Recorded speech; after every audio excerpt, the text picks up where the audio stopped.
with the Master Jesus. Um, I had been living alone. I lived alone for a year when I was like 30, 31. I had been living with somebody, and she decided to leave. Her mom had died, so she wanted to give her family a shot again, her own personal family. And so she went back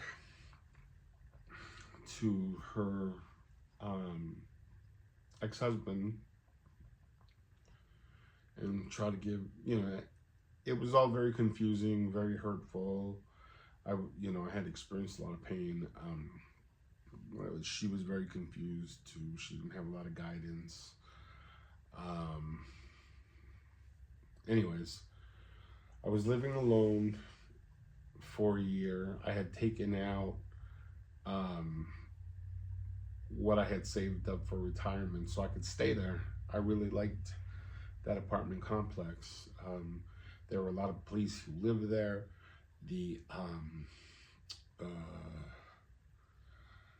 the manager was loved like gardening, so there were a lot of flowers. It was just a really nice place, and it was quiet. It was quiet, and I could afford to stay there with the money that I had pulled out, and it was just a nice place. And through my readings, I had stopped believing in the idea of Jesus. I had stopped thinking that that was real, you know. I figured that just as the name evolved over time into the word Jesus, that his story also evolved, you know. He was probably a kind man who was wise, probably knew something about herbs and stuff and was able to heal certain people, you know. And then those stories just got blown over the way stories do, you know. Like Hercules was probably just this great athlete, and then through time, stories had him separating continents, you know. And that's what I thought Jesus was. He was just someone whose stories got blown out of proportion, where, you know, perhaps he healed somebody's rash or something, and someone says, "Oh yeah, well I saw him walking on water," you know. Um. So, anyways, I didn't believe in, Jesus being the Son of God or anything like that. It's just I stopped believing, and that stop in the belief was sad because I loved the idea of, Jesus. My religion, the Catholic religion, was something that had been instilled in me since I was a child, and I loved it. I thought it was beautiful, and now I was mourning the loss of those beliefs, and I wasn't even sure if I believed in God because I couldn't make sense of it. But I did have these experiences with these teachers who would show up every now and then just to say hello, just showing me that they were out there. And I had a friend who did not think that I was lying, but had a hard time believing what I was saying.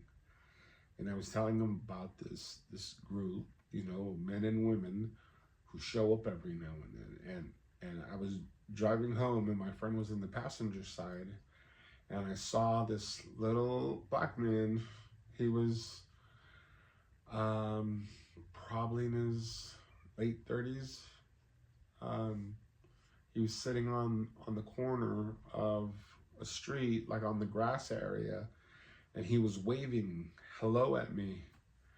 And I kind of elbowed him and I said, "Hey, check out this guy. He's waving hi," and my friend begged me to pull over.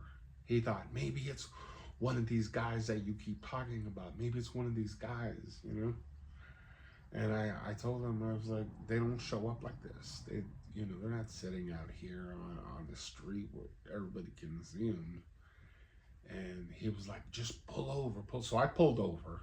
I figured that this gentleman was trying to pull me over so that I could give him a little bit of money.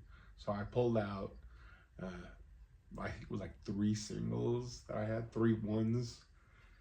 And I was waiting for him to come over to me so I could give him this money, you know? And he looked over his shoulder, but he wouldn't come. And I thought, he's got to see me. He has to see that I pulled over. But he wouldn't come. So I got up and I stood outside of my car waiting to see if he would come over. And he didn't come over. But he was looking at me over his shoulder, which always got me a little nervous, you know? So I decided to walk over there.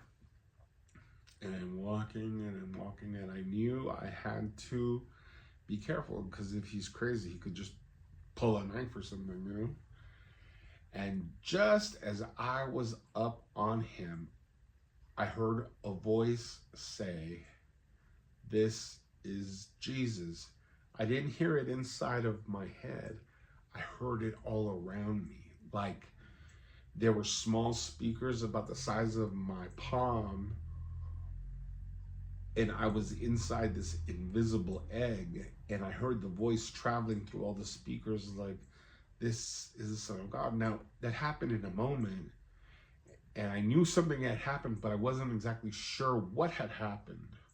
So as I stopped to think, what was that? This guy who had been sitting down turned around to look at me with his hand stretched out, and he said,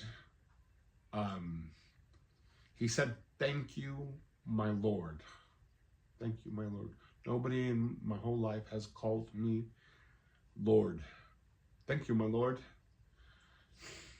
And the combination of hearing the voice and him addressing me as Lord confused me to the point where I just wanted out. And I gave him the money that I had, the $3 bills that I had. And I turned back around and I went to the car, and my friend said, "What did he say? What did he say?" And I said, "He said, 'Thank you, my Lord.'" And he looked at me and he said, What homeless man speaks like that?" And we both stood there, we were quiet. And it wasn't until I got back to the house that I remembered to tell him about the other thing, about the voice. I believe that the voice was the voice of God. And I believe that man there was Jesus. And I believe that he showed up in that way of being a black homeless man because of one of the teachings that he taught a long time ago. And that teaching was that what you do to the least of your kind, you do to me. Now, you could say he was speaking in metaphors or he was using figurative language, but in that particular incident, he was literal. And, that what you do to the least of your kind, you do to me. And I've been giving money to the homeless ever since I started working at the age of 15. And I did that because one of my friends who had influence over me, he used to do that.